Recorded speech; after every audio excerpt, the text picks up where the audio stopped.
Auzubillahiminash-shaytanir-rajeem. Bismillahir-rahmanir-rahim.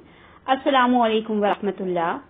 Today we will continue thirst, an extract taken from Mohammad Asad's book, The Road to Mecca. This is part 3 of the series. Mohammad Asad was lost in the desert, looking for his lost camel. He was lost himself. And he was so exhausted, tired, thirsty in the scorching desert that he was about to take his life. And when he was about to do that, this ayah came to his mind. وَلَنَبْلُوَنَّكُمْ بِشَيْءٍ مِّنَ الْخَوْفِ وَالْجُوعِ وَنَقْصٍ مِّنَ الْأَمْوَالِ وَالْأَنفُسِ وَالثَّمَرَاتِ وَبَشِّرِ الصَّابِرِينَ الَّذِينَ إِذَا أَصَابَتْهُم مُّصِيبَةٌ قالوا إن لله وإنا إليه راجعون أولئك عليهم صلوات من ربهم ورحمة وأولئك هم المهتدون. I open my eyes and hear the snort of my dromedary and feel the movement of its legs by my side. It has half raised itself on its hind legs with uplifted neck and head, its nostrils widened as if scenting a sudden welcome smell in the noon air. It snorts again, and I sense the excitement rippling down its long neck towards the shoulder and the big half-raised body. I have seen camels snuffle and snort like this when they scent water after long days of desert travel. But there is no water here, or is there? I lift my head and follow with my eyes the direction towards which the camel has turned its head. It is the dune nearest us, a low summit against the steely bleakness of the sky, empty of movement or sound. Summit is the highest point of a hill or a mountain, and in this case it was the highest point of the dune. Bleakness is a state of being bare and inhospitable. And of course, Mohammad Asad would feel that everything around him is inhospitable because of the condition he was in. But there is a sound. There is a faint sound like the vibration of an old harp, very delicate and brittle, high-pitched. The high-pitched, brittle sound of a Bedouin voice chanting on the march in rhythm with the camel's tread. Just beyond the summit of the sand hill, quite near as distances go, but I know it in a fraction of an instant, far beyond my reach or the sound of my voice. There are people there, but I cannot reach them. I'm too weak even to get up.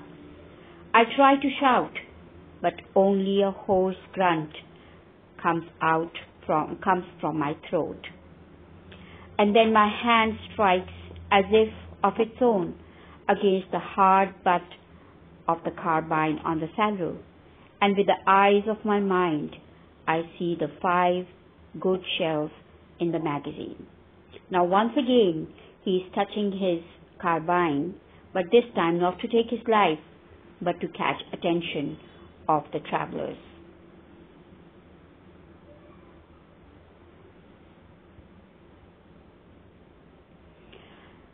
With a supreme effort, I manage to unsling the weapon from the saddle peg. Drawing the bolt is like lifting a mountain. But finally it is done.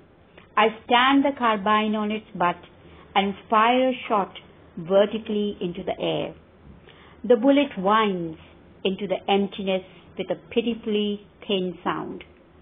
I draw the bolt again and fire again, and then listen. The harp-like singing has stopped.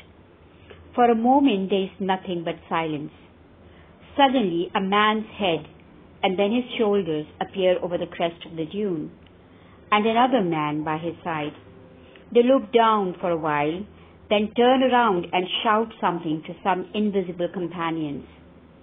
And the man in front clambers over the crest and half runs, half slides down the slope towards me.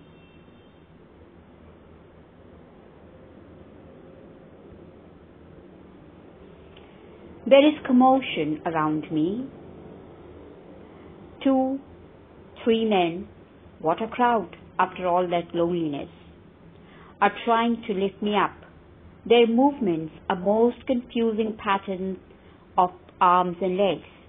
I feel something burning cold like ice and fire on my lips, and see a bearded Bedouin face bent over me, his hand pressing a dirty, moist rag against my mouth.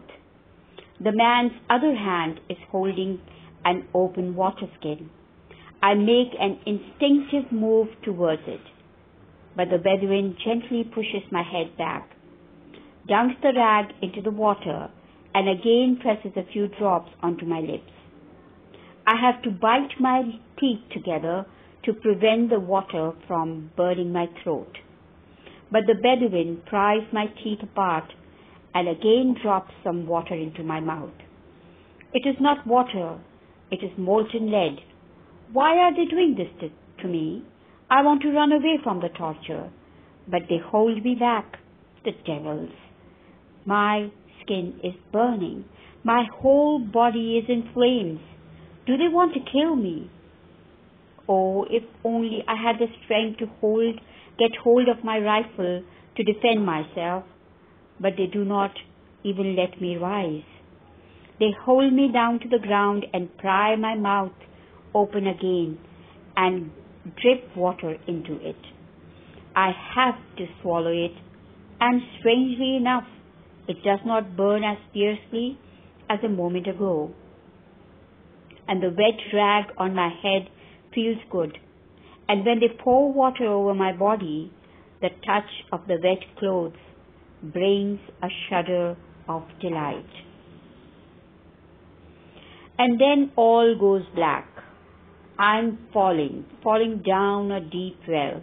The speed of my falling makes the air rush past my ears. The rushing grows into a roar, a roaring blackness, black, black. And then the tent opening darkens and a man's figure stands in it, the outline of his flowing cloak sharply etched against the sky. And I hear Zad's voice exclaim, "He's awake, he's awake." So when he is given water and he feels that he is in safe hands, he faints. And then after some time, when he awakes, he finds out that he is in a tent, and through the tent opening he sees Zed coming in. A few hours later, I awaken to the clanking of Zad's coffee pots. "Zed," I call out, and am pleasantly surprised that my voice, though still tired, has lost its croak. "Wilt thou give me some coffee?" "By God, I will, O my uncle," answers Zad, following the old Arab custom of thus addressing a man to whom one wants to show respect, be he older or younger than the speaker. As it happens, I am a few years younger than Zad. "Thou shalt have as much coffee as thy heart desires." This is Old English, and it means you shall have as much coffee as your heart desires.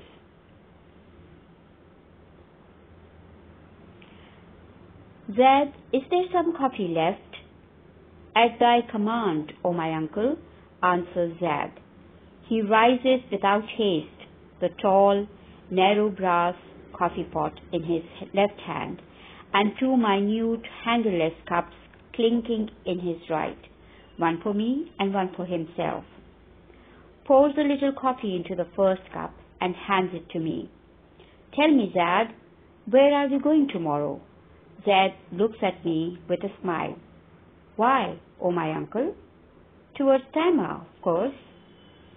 No, brother. I wanted to go to Tema, but now I do not want it anymore. We are going to Mecca. We ride, and every step of the dromedaries brings us nearer to the end of our road. We ride for days through the sunlit steppe. We sleep at night under the stars and awake in the coolness of dawn. And slowly I approach the end of my road. There has never been any other road for me, although I did not know it for many years. Mecca has always been my goal. It called to me long before my mind became aware of it, with a powerful voice. My kingdom is in this world as well as the world to come. My kingdom knows neither end nor limits. And when, over a number of years, all this became clear to me, I knew where I belonged. I knew that the Brotherhood of Islam had been waiting for me ever since I was born, and I embraced Islam.